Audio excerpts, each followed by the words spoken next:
Monday morning, I thought life had finally turned around. That was the headline in my head as I tightened the knot on my tie and stared into the mirror. For once, the man looking back didn't seem like a ghost of missed chances. He looked steady, maybe even a little proud. My name is Mark Lawson, and after months of rejection letters, closed doors, and sleepless nights, I had landed a new job. Not just any job, one that promised stability, respect, and the kind of paycheck that could finally let me breathe. I walked into that office like a man who had been drowning and finally found shore. People shook my hand, the manager clapped me on the back, and for a fleeting moment, I felt seen. Every folder I touched, every email I answered whispered the same thing. You're back on track, Mark. I couldn't wait to tell my wife. The whole drive home, I imagined the look on her face when she heard the news. Maybe she'd smile the way she used to. Maybe the kids would see me as more than the tired figure collapsing on the couch each night. But when I opened the door, the house felt colder than the autumn wind outside. She was in the kitchen, arms crossed, eyes hard. No hug, no smile, just silence stretching between us like a rope pulled tight. I told her about the job, poured every ounce of excitement into my words. Her response was a shrug, almost a wince, as if my triumph were an inconvenience. That night, after the kids had gone to bed, she finally spoke. Her voice was sharp, cutting through the walls I had built around myself. You're worthless, Mark. I'm taking the kids. The words didn't shout, they carved. Each syllable etched into my chest, leaving me hollow. I remember standing there, holding a glass of water, feeling it slip from my hand and shatter on the tile. I wanted to ask why, to demand an explanation, but my throat refused to form words. The next morning, the house was silent again, but this time for good. The rooms looked the same, but without the sound of little feet or her clipped footsteps, it was an empty shell. My victory at work suddenly felt paper-thin, like a metal pin to a soldier who'd already lost the war. I drove to the office, clinging to the only thing I had left, work. If I could keep this, maybe I could still hold the edges of my life together. I buried myself in spreadsheets and meetings, determined to prove my worth. Yet even there, something was off. A man named Richard, confident, too polished, watched me with the kind of smile that wasn't really a smile at all. He lingered near my desk, asked odd questions about where I'd worked before, where I grew up. At first, I thought it was small talk. By the second day, it felt like interrogation. Still, I told myself it was paranoia. My focus had to be on survival, on keeping the one good thing left standing. But when I came home that evening, the kids' toys were gone. Her clothes were gone. Even the family photos had been stripped from the walls. What was left behind wasn't a home. It was evidence of an erasure, as if I had never been here at all. And that was only the beginning. The second morning, I woke to silence that pressed on my chest like a weight. The kitchen table was bare, no cereal boxes, no school books, no half-finished drawings taped to the fridge. The house had been stripped of its pulse. My wife hadn't just left. She'd taken the sound of living with her. I walked through each room in disbelief, opening closets that gaped like wounds. Her shoes, her dresses, the kids' backpacks, gone. Even the photo frames had vanished from the shelves, as if she'd decided to erase me from every corner of our story. I wanted to scream, but the only thing that came out was a ragged laugh. It was cruelly ironic. The very week I finally stood on solid ground, the floor gave way beneath me. I clung to one thought. At least I still have the job. That was my anchor, my last defense against the unraveling. When I arrived at the office, the world looked different. Not brighter, not darker, just sharper, like everything had an edge. I threw myself into the day, shaking hands, memorizing names, forcing my voice steady during meetings. If I worked hard enough, maybe I could rebuild. Maybe the paycheck would prove my worth where words had failed. But then, there was Richard. He wasn't just another colleague. He was the kind of man who filled every room he stepped into. Tailored suits, confident grin, the kind of charm that seemed rehearsed yet flawless. On my first day, he hovered nearby, asking casual questions. "Where are you from, Mark? What was your last company like?" At first I answered politely, thinking he was making conversation. But there was a glint in his eyes, a pause after each answer, as though he were storing every detail for later. By the second day, his interest deepened. He lingered by my desk, pretending to joke, yet every question cut closer to the bone. "Any old friends who can vouch for you?" The tone wasn't curious, it was probing, deliberate. Something in me stiffened. Maybe it was the way he leaned just a little too close, or the smirk that curled at the edge of his mouth when he walked away. I didn't know what game he was playing, but I could feel myself becoming the piece he wanted to knock off the board. That night, as I drove home, exhaustion blurred the edges of the road.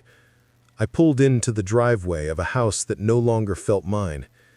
Stepping inside was like entering a crime scene long after the detectives had gone.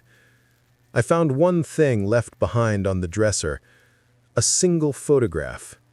It was of me holding my daughter on her first birthday, the cake tilted, her little hand reaching for my face. Someone had torn the picture down the middle. My half was crumpled, folded over as if to blot me out. I sat on the bed holding that scrap of paper, wondering how a life could vanish so quickly.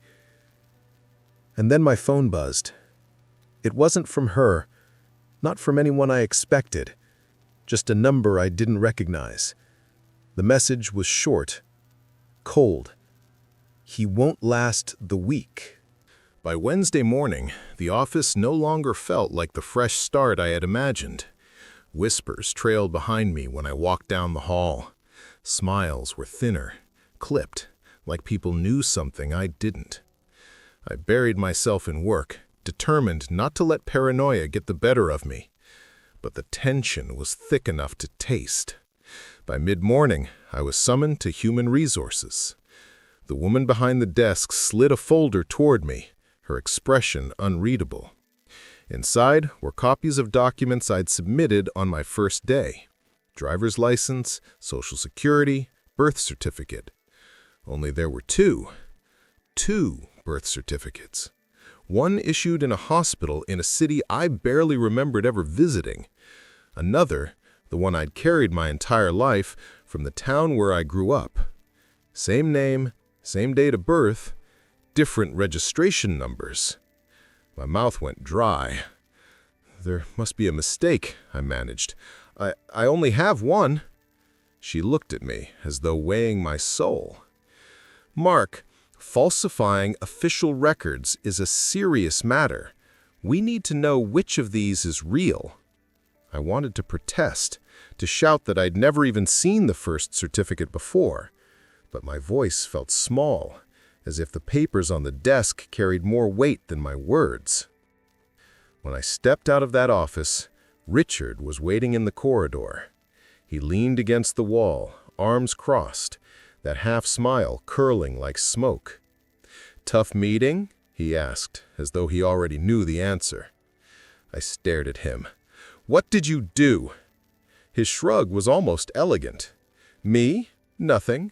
Just, noticed some things didn't add up. Companies don't like ghosts on their payroll, Mark." The way he said my name, slow, deliberate, made my skin crawl. It was clear he had pulled the strings, and I was the puppet dancing on the end. That night, I tore through every drawer in my house, searching for proof of who I was. Old report cards, photos, medical bills, anything. But the trail of my childhood was thinner than I had ever realized. No baby pictures, no hospital bracelet, just gaps where memories should have been. Had I really lived here all my life, or was I only believing what I'd been told? I pressed my palms into my eyes until stars bloomed in the darkness. Somewhere between anger and despair, I realized that whatever Richard had uncovered wasn't just a weapon against my job. It was a crack in the foundation of my entire life. I barely slept.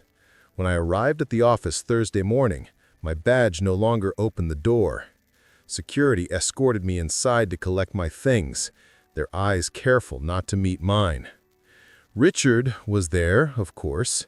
He watched me pack the few items from my desk, a coffee mug, a framed picture of my kids, a stack of notes I'd never finish. His grin widened, slow and triumphant. "You should have been more careful," he whispered as I walked past. "Some pasts don't stay buried." My fingers tightened around the box. I wanted to hit him, to wipe that smirk from his face. Instead, I kept walking. But his words clung to me, echoing in the hollow space where certainty used to live. Some pasts don't stay buried. And I was about to find out what that meant. I thought losing my job was the bottom of the pit. Turns out the floor had more cracks waiting for me. That Thursday night, I drove home with a cardboard box on the passenger seat. My daughter's smile stared up at me from the picture frame inside, and I couldn't shake the thought that even glass seemed more permanent than I was. When I walked into the house, I half expected echoes. Instead, there was noise, voices drifting down the hallway. For a moment, my heart surged. Maybe she'd come back with the kids. Maybe this nightmare was about to end. But the laughter was wrong. Deeper. Colder. I moved down the hall, every step heavier than the last. The bedroom door was ajar. Through the crack, I saw her, my wife. And beside her, Richard. His jacket was on the chair, his tie loosened. The smugness I'd seen at work now stretched across the space I once called mine. He poured 2 glasses of wine, his hand brushing hers like they'd done it 1,000 times before. My breath caught. The box slipped from my hand, paper spilling across the floor. They turned, startled, but only for a second. She didn't look guilty. She looked relieved. "Mark," she said, voice sharp, "you weren't supposed to be here." I wanted to demand answers, to rage, to ask how long this had been going on. But Richard spoke first, cool as ever. "Now you see it. The truth always finds its way out." My wife crossed her arms.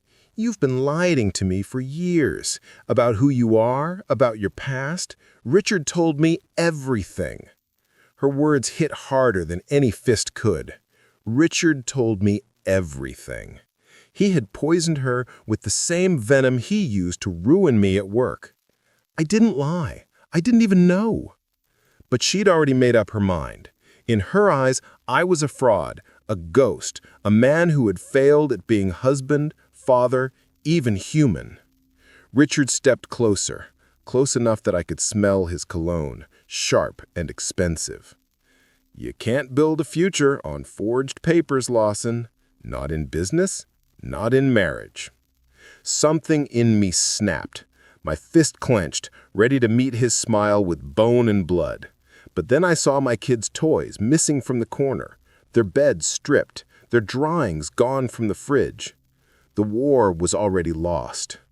I staggered back, chest heaving, the walls pressing in. My wife's face was stone, Richard's smirk carved in marble. They stood there together, like my whole life had nothing more than rehearsal for this betrayal. I left without another word, my footsteps loud against the floorboards of a house that no longer belonged to me. That night I sat in my car under a flickering streetlight, staring at the wheel as if it could steer me somewhere that still made sense. But there was nowhere left. I had lost my family, my home, my job, and I didn't even understand why the past I'd never known was destroying me now. Somewhere in the silence, a thought came uninvited, crawling into my head and refusing to leave. If Richard knew something about me that I didn't, Then who was I, really?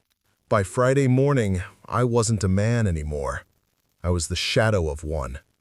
The house was gone, the job gone, my family gone. Even the air felt thinner, as if the world itself was trying to squeeze me out. I wandered without purpose, drifting through streets that blurred into one another. Hours passed and I didn't notice. My feet carried me to a park I'd never really paid attention to before. The kind of place where people fed pigeons and let the hours slip by. I sat down on a worn bench, a stale bagel in my hand. I crumbled pieces of it for the birds, watching them fight over scraps. Maybe that's what I had become, just another figure picking at what little was left. For the first time all week, there was silence inside me. Not peace, but emptiness. My life had collapsed so fast it almost felt rehearsed, like someone had pulled a curtain down on everything I thought I was. That's when I noticed him. An older man, gray hair swept back, eyes sharp despite the years. He stood a few yards away, watching me, not in the casual way strangers glance, but with intent, as if he'd been looking for me. I turned back to the birds, uneasy. But moments later, the bench shifted under his weight as he sat beside me. He didn't speak right away, just studied my face, his gaze heavy, like he was comparing me to a photograph in his memory. Finally, he leaned closer, voice low but steady. "We finally found you, son." I froze, the crumbs slipping from my hand. My pulse thundered in my ears. "What did you just say?" His eyes didn't waver. "We've been searching for you, for years. Your father wanted this moment, even if he didn't live long enough to see it." The ground tilted beneath me. I wanted to laugh, to dismiss him as a lunatic, but something in his tone pinned me to the seat. He wasn't joking.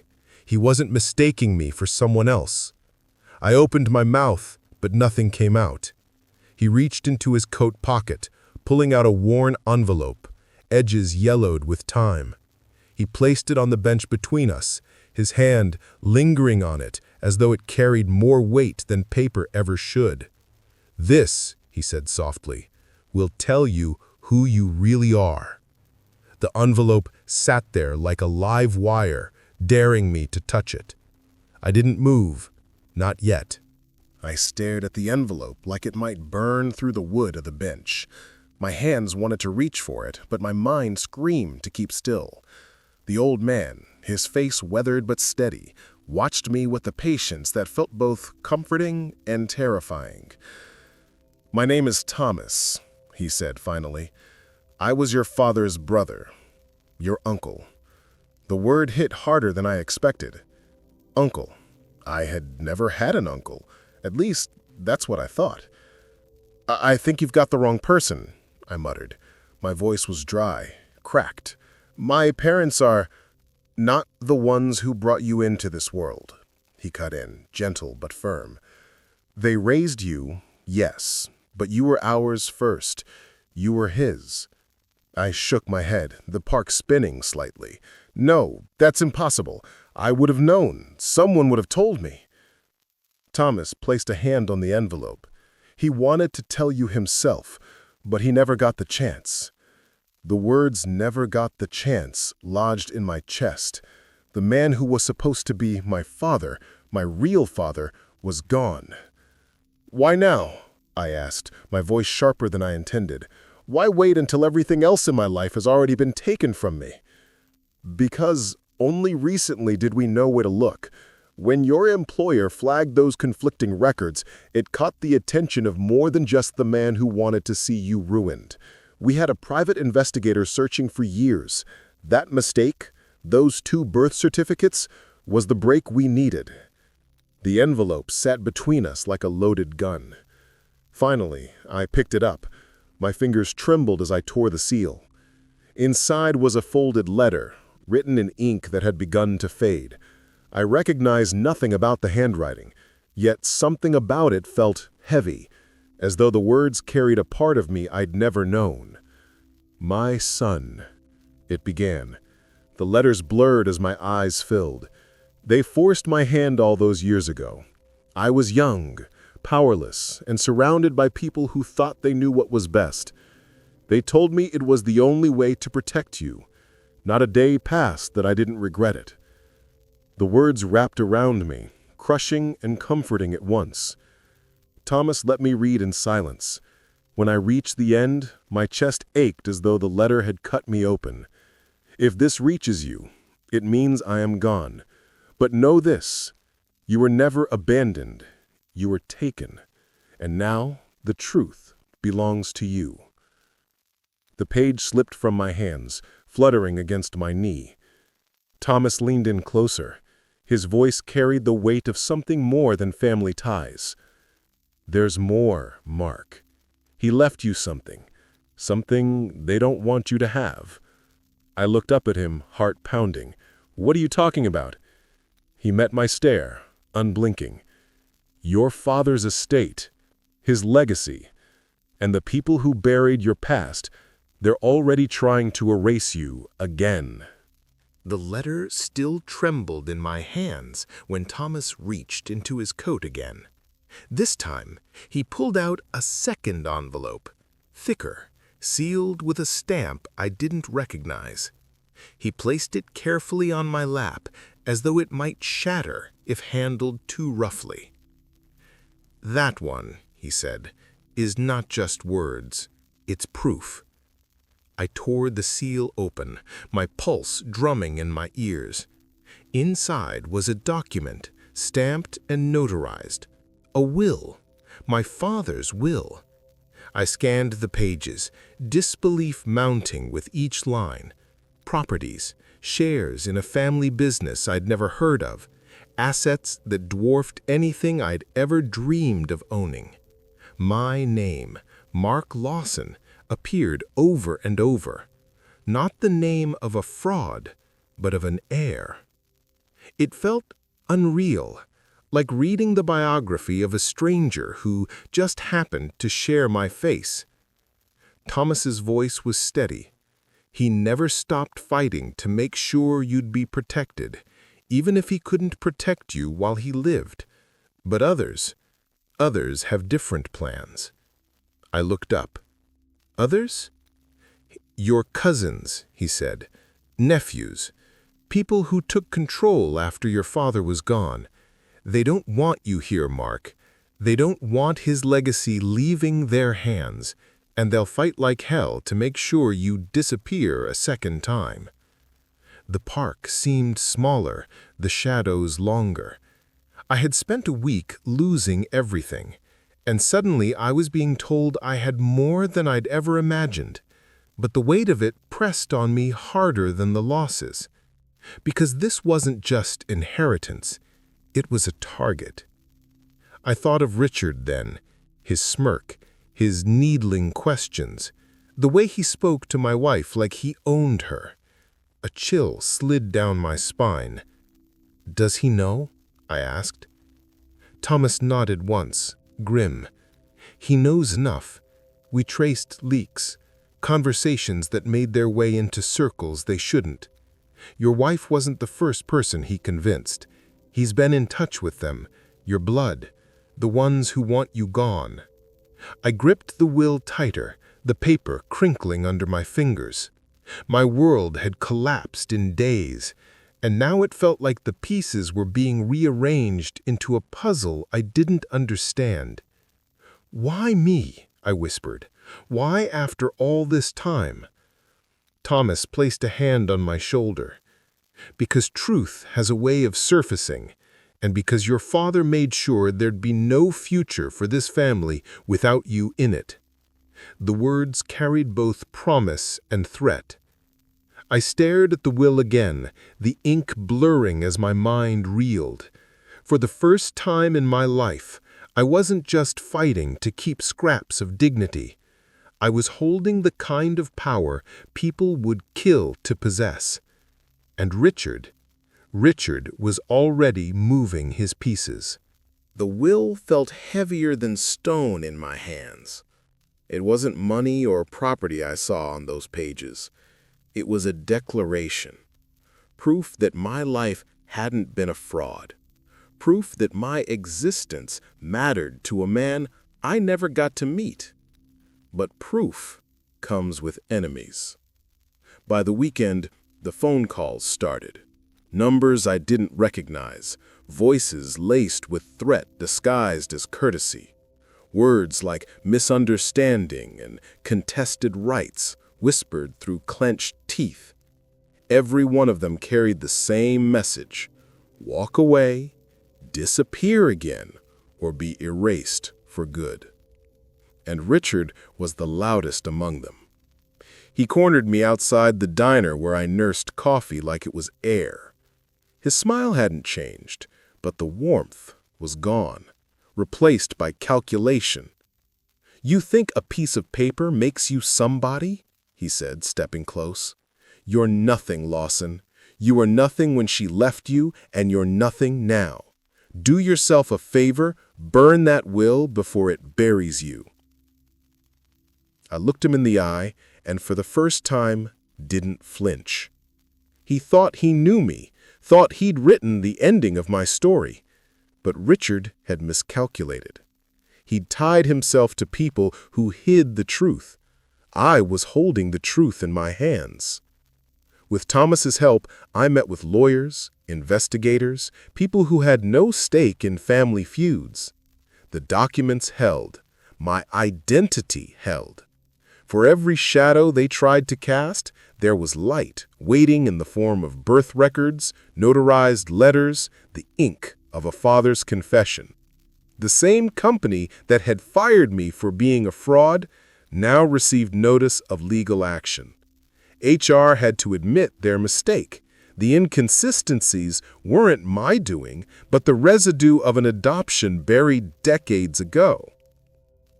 Richard's smile faded fast.